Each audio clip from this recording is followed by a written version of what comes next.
세상 사람들이 가장 두려워하는 것이 무엇인지를 아십니까? 사람들은 질병이 무섭다, 사고가 두렵다, 또 실패를 무서워한다 이렇게 말하지만 사실 가장 두려워하는 것은 죽음입니다. 사람들은 누구나 태어나서 결국 죽음을 맞이하게 됩니다. 그런데 그때가 언제인지 모르기 때문에 또 어떻게 다가올지 모르기 때문에 늘 두려움 속에 살아갑니다.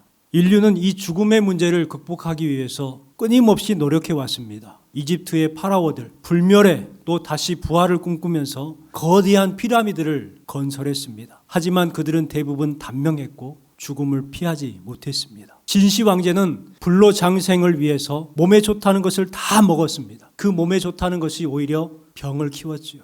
수은이 몸에 좋다고 수은을 먹었다가 수은 중독으로 49세에 죽습니다. 스페인의 후안이라는 사람은 젊어지는 샘을 찾아서 온 세계를 돌아다녔습니다. 그런데 그가 어떻게 죽었는지 아십니까? 화살에 맞아 죽었습니다. 참 어리석은 것 같습니다. 지금도 과학의 신봉자들은 유전자 변형을 통해서 죽음을 극복하고자 열심히 노력하고 있습니다. 그런 꿈을 꾸지만 해결의 실마리조차 찾지 못하고 있습니다. 요즘 우리는 전염병과 재난 그리고 전쟁과 사고 소식을 들으면서 우리 인간이 얼마나 연약한 존재라는 것을 다시 한번 알게 됩니다. 아무리 과학이 발전해도 아무리 의학이 발전해도 피할 수 없는 것이 죽음이라는 거예요. 여러분, 사람들이 왜 그것을 무서워하고 걱정하고 두려워할까요? 한 가지 이유 때문에 그렇습니다. 죽음 이후에 무엇이 있는지 알지 못하기 때문에 두려운 거예요. 그러나 성도들은 죽음 이후를 아는 사람들입니다. 우리가 떳떳하게 살아갈 수 있고 염려하지 않고 살아갈 수 있는 이유가 뭡니까? 부활을 믿기 때문에 그래요. 예수님께서 분명히 말씀하십니다. 요한복음 11장 25절 말씀에 보면 나는 부활이요 생명이니 나를 믿는 자는 죽어도 살겠고 살아서 나를 믿는 자는 영원히 죽지 아니하리라. 로마서 10장 9절 말씀에 네가 만일 내 입으로 예수를 주로 시인하며 또 하나님께서 그를 죽은 자 가운데에서 살리신 것을 내 마음에 믿으면 구원을 받으리라. 예수님께서는 죽음을 끝이라고 말씀하지 않으셨습니다. 영원한 생명으로 들어가는 문이다라고 말씀을 하셨습니다. 우리는 이것을 믿습니다. 여러분, 이 믿음이 있으면 우리의 인생이 완전히 달라지는 거예요. 초대교회 시대 때에 전염병이 크게 번졌던 때가 2번이 있었습니다. 어마어마한 사람들이 죽었습니다. 당시 전염병에 걸린다는 것은 죽는다는 거예요. 치료약이 없어요. 사람들은 전염병이 두려웠습니다. 그래서 그 전염병에 걸린 가족들도 외면했습니다. 자기 살겠다고. 그런데 그때 이상한 사람들이 있었어요. 그들은 피하지 않았습니다. 오히려 길가로 나와서 그 버려진 환자들을 돌보았습니다. 그들을 치료했고 그들에게 먹을 것을 주었고 그들을 돌봐주었습니다. 사람들은 그들을 이해할 수 없었습니다. 전염병에 걸려서 쓰러져 죽어가는 거예요. 그런데 저 사람들은 왜 저렇게 죽음을 두려워하지 않는가? 그 이유는 부활을 믿었기 때문입니다. 부활을 믿었기 때문에 그들은 담대할 수 있었어요. 원수를 사랑할 수 있었고 희생하며 살 수 있었고 두려워하지 않을 수가 있었어요. 여러분에게도 이 구원과 영생과 부활의 은혜가 함께 하시기를 주님의 이름으로 축원합니다. 오늘 본문에는 예수님의 부활 소식을 의심했던 도마의 이야기입니다. 요한복음에는 이 도마의 이야기를 유독 강조하는 내용이 기록이 되어 있습니다. 다른 복음서에는요, 도마에 대해서 그냥 이름만 기록을 했지 도마가에게 어떤 일이 있었다는 것을 한 번도 기록한 적이 없는데 요한 사도는 도마에 대해서 구체적으로 기록한 곳이 3곳이나 있어요. 이 도마를 이해하면 요한복음을 이해할 수가 있습니다. 요한복음 11장 말씀에 보면 예수님이 나사로에 죽었다는 소식을 듣게 되지요. 그때 유대로 가자 하니까 제자들이 반대를 합니다. 말씀해 보세요. 제자들이 말하되 랍비여 방금도 유대인들이 돌로 치려 하였는데 또 그리로 가시려 하나이까. 제자들이 못 가겠다는 거예요. 돌에 맞아 죽기 싫다는 거예요. 그때 도마는 어떻게 했느냐? 디드모라 하는 도마가 다른 제자들에게 말하되 우리도 주와 함께 죽으러 가자. 제자들은 예수님을 따라야 된다는 거예요. 죽을지언정 예수님을 따르는 것이 제자라는 것을 도마를 통해서 요한 사도는 강조하고 있었던 거예요. 2번째는 요한복음 14장 말씀에 보면은 예수님께서 하나님의 나라에 대해서 이야기하시는 말씀이 기록이 되어 있습니다. 너희들이 어떻게 가는지 아느냐 하고 물어보니까 그때 도마가 대답을 합니다. 예수님이 어디로 가는지 알지 못하거늘 그 길을 어찌 우리가 알겠습니까? 그 도마의 질문을 받고 매우 중요한 말씀을 해주시죠. 내가 곧 길이요 진리요 생명이니 나로 말미암지 않고는 아버지께로 올 자가 없느니라. 매우 중요한 말씀이죠. 그리고 오늘 주신 말씀도 매우 중요한 말씀이 기록되어 있습니다. 27절 말씀에 보니까 믿음 없는 자가 되지 말고 믿는 자가 되라. 나의 주님이시요 나의 하나님이십니다. 그러니까 예수님께서 뭐라고 말씀합니까? 요한복음의 결론이 핵심이에요. 너는 나를 본고로 믿느냐? 보지 못하고 믿는 자들은 복되도다. 이렇게 요한복음이 마무리가 돼요. 아니 목사님, 요한복음은 21장까지 있는데요. 우리 31절 말씀으로 같이 한번 읽어볼게요. 31절입니다. 오직 이것을 기록함은 너희로 예수께서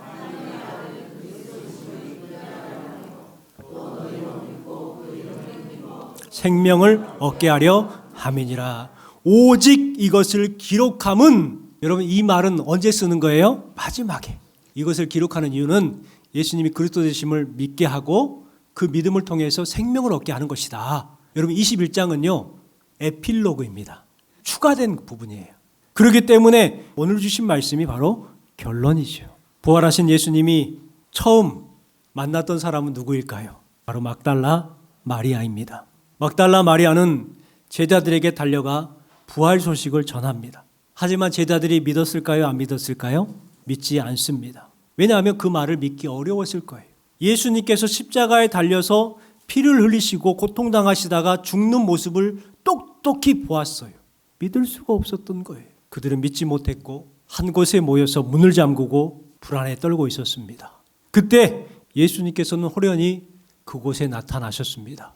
너희에게 평강이 있을지어다. 손을 내미셔서 못자국을 만지게 하시고 옆구리를 보여주시면서 창자국을 만지게 하셔요. 그때 제자들은 의심했던 사람들이 확신으로 변화가 됐죠. 그들에게 평강이 임하게 되었어요. 저와 여러분의 삶에도 부활하신 예수님을 믿음으로 모든 근심이 해결되고 평강과 기쁨이 충만해지기를 주님의 이름으로 축원합니다. 제자들이 기뻐할 때에 기뻐하지 못했던 한 사람이 있었습니다. 바로 도마라는 사람입니다. 믿지 못했고 의심했습니다. 왜 믿지 못했을까? 그 이유에 대해서 한번 생각해 보았으면 좋겠습니다. 먼저는요, 도마는 있어야 할 자리에 없었기 때문에 믿지 못했습니다. 24절 25절 말씀에 보니까 12제자 중에 하나로서 디두모라 불리는 도마는 예수께서 오셨을 때에 함께 있지 아니한지라. 그 자리에 없었어요. 우리가 주를 보았노라 하니 도마가 이르되 내가 주의 손에 못자국을 보며 내 손가락을 그 못자국에 넣으며 내 손을 그 옆구리에 넣어보지 않고는 믿지 아니하겠노라. 우리는 도마 하면은 의심의 사람이라고 알고 있습니다. 그런데 도마가 특별하게 의심이 많은 사람이었을까요? 다른 제자들도 믿지 못했었어요. 도마는 제자들이 예수님이 부활하셨다라는 소식을 전해 듣지만 믿지 못했습니다. 제자들과 함께 기뻐할 수 없었고 함께 즐거워할 수 없었습니다. 왜냐하면 그 이유가 바로 도마는 그 자리에 없었기 때문에. 여러분, 신앙생활은 자리 싸움인 것 같습니다. 내가 거기에 있느냐 없느냐의 싸움이에요. 은혜의 자리에 있으면 은혜를 받습니다. 예배의 자리에 있으면 믿음이 자랍니다. 자리에 없으면 은혜도 없고 믿음도 자라지 않아요. 오히려 의심만 생기고 불안하고 불신만 생기게 돼요. 도마를 생각해 보면 우리의 모습과 너무나도 닮아 있다는 것을 알 수가 있습니다. 도마의 이름에서 알 수가 있어요. 도마의 이름의 뜻이 뭘까요? 도마의 이름의 뜻은 쌍둥이입니다. 도마에게 다른 형제가 있을까요? 없어요. 그런데 왜 도마에게 쌍둥이라는 이름을 붙였을까? 그 이유는 누구와 닮았다는 거예요? 우리와 닮았다는 거예요. 도마의 모습은 저와 여러분의 모습입니다. 흔들리고 끊임없이 의심합니다. 있어야 할 자리에 없을 때가 너무 많은 것 같아요. 여러분, 혼자 있으면 약해집니다. 혼자 있으면 의심이 생기고 재미도 없고 활력도 없습니다. 여러분, 초대교회가 왜 그렇게 뜨거웠는지 아십니까? 사도행전 2장 46절 47절 말씀해 보니까 날마다 마음을 같이하여 성전에 모이기를 힘쓰고 집에서 떡을 떼며 기쁨과 순전한 마음으로 음식을 먹고 하나님을 찬미하며 온 백성에게 춘송을 받으니 주께서 구원받는 사람을 날마다 더하게 하시니라. 여러분, 초대교회가 뜨거워질 수 있었던 이유는요, 한 가지였어요. 그들은요, 흩어지는 것이 아니라 모이기를 힘썼기 때문에 그래요. 여러분, 은혜의 자리, 예배의 자리를 소중히 여기시기 바랍니다. 부활의 기쁨과 평강이 모임을 통해서 여러분의 삶과 가정에도 임하시기를 주님의 이름으로 축원합니다. 또 두 번째는요, 주님이 주시는 참된 평강을 얻지 못했기 때문에 그렇습니다. 예수님께서 제자들에게 처음 오셨을 때 가장 먼저 했던 말이 뭐라고 했어요? 너희에게 평강이 있을지어다. 그런데 이번에 두 번째 8일 만에 찾아오셨거든요. 그때 다시금 너희에게 평강이 있을지어다 말씀합니다. 그 자리에 도마가 있었어요, 없었어요? 그때는 있었어요. 다시 집안에 있을 때 도마도 함께 있고 평강이 있을지어다 선포했을 때에 도마에게도 평강이 임합니다. 여러분에게도 이 부활하신 예수님의 참된 평강이 함께 하시기를 주님의 이름으로 축복합니다. 예수님은 도마에게 다가오셔서 손에 못자국을 보여주시고 만져보아라. 옆구리를 보여주시면서 옆구리에 손을 넣어봐라 하십니다. 믿음 없는 자가 되지 말고 믿는 자가 되라 라고 말씀하십니다. 그때 도마가 뭐라고 고백합니까?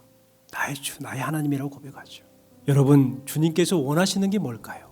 성경이 우리에게 원하는 것이 뭐라고 계속해서 강조하는 그것이 뭘까요? 믿음 없는 자가 되지 말고 믿는 자가 되라. 성경에서 가장 중요하게 말씀하시는 것이 바로 믿음입니다. 우리는 성경을 읽을 때에도 믿음으로 읽어야지 그 성경이 깨달아지고 이해가 되는 거예요. 여러분, 설교를 들을 때에도 믿음으로 들어야 돼요. 믿음으로 들어야 그 말씀이 감동이 되고 이해가 되는 거예요. 믿음으로 기도해야 기도 응답이 됩니다. 믿음으로 해야 그 봉사가 즐거워지는 거예요. 그런데 우리는 믿음으로 하지 못할 때가 많아요. 저는 우리 신앙생활하면서 가장 중요한 것이 믿음이라고 생각을 합니다. 그리고 가장 큰 복이 바로 믿음이라고 생각을 합니다. 여러분, 믿는 것이 얼마나 큰 복인지. 이 땅에서 아무리 잘 먹고 호화오식하고 부자가 되고 명예를 누린다 해도요, 그렇게 살다가 지옥에 가면 어떻게 됩니까? 천하에 불쌍한 사람 아니에요? 그러잖아요. 그런데 하나님의 나라에 들어가는 거예요. 영생을 누리는 거예요. 얼마나 복을 받은 것입니까? 그렇기 때문에 주님께서도 우리에게 말씀하신 것처럼 믿음으로 믿는 자에게 믿음대로 될지어다 이렇게 말씀하고 있잖아요. 여러분, 믿으면요 인생이 바뀌어요. 영생을 얻습니다. 하나님의 자녀가 됩니다. 응답을 받고 이기는 힘을 얻고 능력을 얻게 됩니다. 부활하신 주님이 지금 여러분 옆에 계십니다. 이 주님의 평강과 믿음이 함께 하시기를 주님의 이름으로 축원합니다. 마지막 세 번째는요, 보아야 믿겠다는 생각 때문이었습니다. 도마는요, 내가 보면 믿겠다라고 했습니다. 그런데 예수님께서 뭐라고 말씀하셨느냐? 도마는 분명 보아야 믿겠다는 거예요. 손에 못자국에 손가락을 넣어보고 창자국을 내가 만져보고 믿겠다고 했어요. 그래서 믿었어요. 그런데 예수님께서는 뭐라고 말씀하십니까? 보고 믿는 것보다 안 보고 믿는 자가 복되도다 이렇게 말씀하셨습니다. 그렇다면요, 사도들보다 여러분이 복이 있어요? 복이 없어요? 사도들이 예수님을 보고 믿었으니까 복된 것 같잖아요. 그런데 예수님의 말씀은 보고 믿는 것보다 보지 않고 믿는 것이 복이 있다라고 분명하게 말씀합니다. 여러분은 복받은 사람이에요. 도마는 예수님을 믿게 되었고 이후로 복음을 전하는 삶을 살아갑니다. 부활의 증이 되어서 평생 예수님을 전하며 살아갑니다. 대단하죠. 예루살렘을 건너서 페르시아, 인도에까지 복음을 전했다고 해요. 그런데 어떤 역사학자들은요, 우리나라까지 왔대요.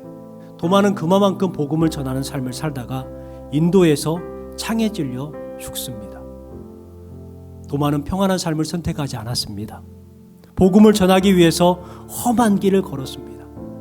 하지만 그의 인생은 행복했을 겁니다. 여러분, 이 평안과 이 행복이 여러분에게도 함께 하시기를 주님의 이름으로 축원합니다. 분명한 것은 예수님은 사망 권세를 이기시고 부활하셨습니다. 이 부활절, 부활의 능력, 부활의 기쁨이 여러분의 삶과 가정과 인생 위에 함께 하시기를 주님의 이름으로 축원합니다.